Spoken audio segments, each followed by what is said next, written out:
Agora tem muito investidor ainda, pequeno investidor, que tem medo das ações. E aí ele acaba fazendo o seguinte, ele vai lá no banco que ele é correntista, pede uma dica para o gerente ou acaba escolhendo um daqueles que está na prateleira do banco.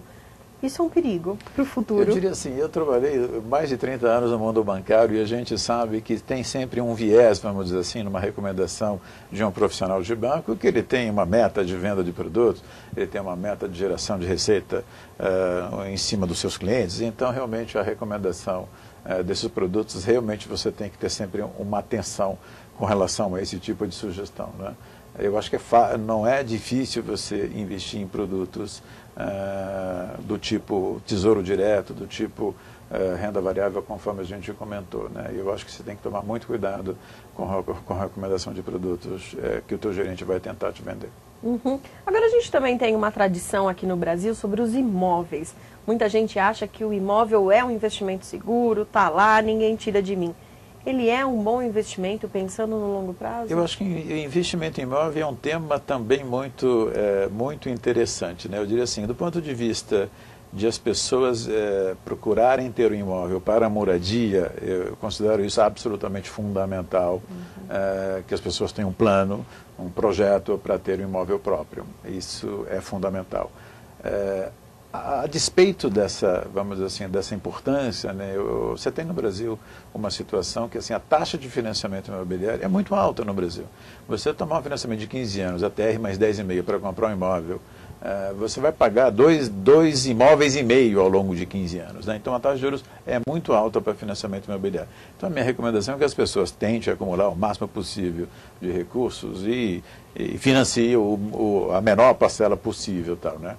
No Brasil, nos últimos 5 anos, eu diria que a gente está num certo boom nessa área imobiliária, especialmente em grandes centros, como São Paulo, onde os preços de terreno, o preço de metro quadrado, o preço de construção está subindo de forma muito significativa.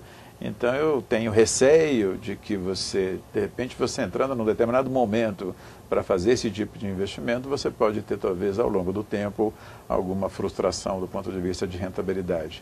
Imóveis para fins de renda, é verdade, é um tema interessante, você pensar isso no longo prazo, salas comerciais, flats, apartamentos. Entretanto, até agora, nós temos no Brasil taxas de juros muito elevadas, né? Então, realmente, você investir em imóveis, né, em detrimento de você pegar o seu recurso e alocar em renda fixa ou renda variável, que tem tido muito boa rentabilidade no Brasil, ele realmente você tem um risco, você tem um custo de oportunidade, vamos dizer assim, né?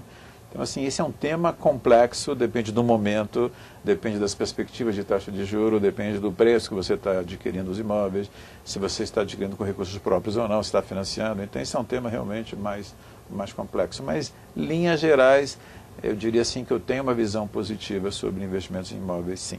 Uhum. Agora eu queria falar de valores, Fernando. Acho que quando vem a preocupação da aposentadoria, antes até de se questionar como eu vou conseguir esse dinheiro, é quanto eu preciso ter na hora de me aposentar. Como fazer essa conta? Essa conta, o livro traz até umas tabelas que são um tanto, vamos dizer assim, alarmantes, tal, né? Então, por exemplo, nós temos uma tabela que mostra assim, olha, se você vai deixar de trabalhar aos 60 anos de idade, né? E você poderá viver até os 90 anos de idade, né?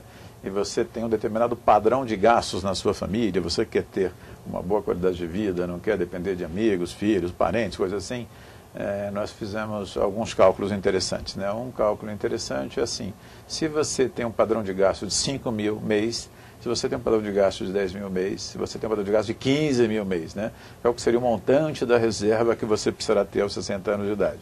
E se você tem 30 anos, tem 40 ou tem 20, nós trazemos isso a valor presente, né? Qual que seria o valor presente dessas reservas? E se você não tem reserva alguma aos 30 anos de idade, para você atingir aquela reserva para os 10 mil reais mês, por exemplo, de rendas mensal, quanto você precisaria poupar por mês, né? Então, assim, essas tabelas, elas indicam a importância do tempo para você fazer essa poupança. Uma outra forma de dizer tudo isso que eu estou falando de uma maneira mais impactante até. Se você tiver R$1 milhão aos 60 anos de idade, né, e tiver gastos de 10 mil reais por mês, você está tranquila? Você está muito segura? Os cálculos vão mostrar que não.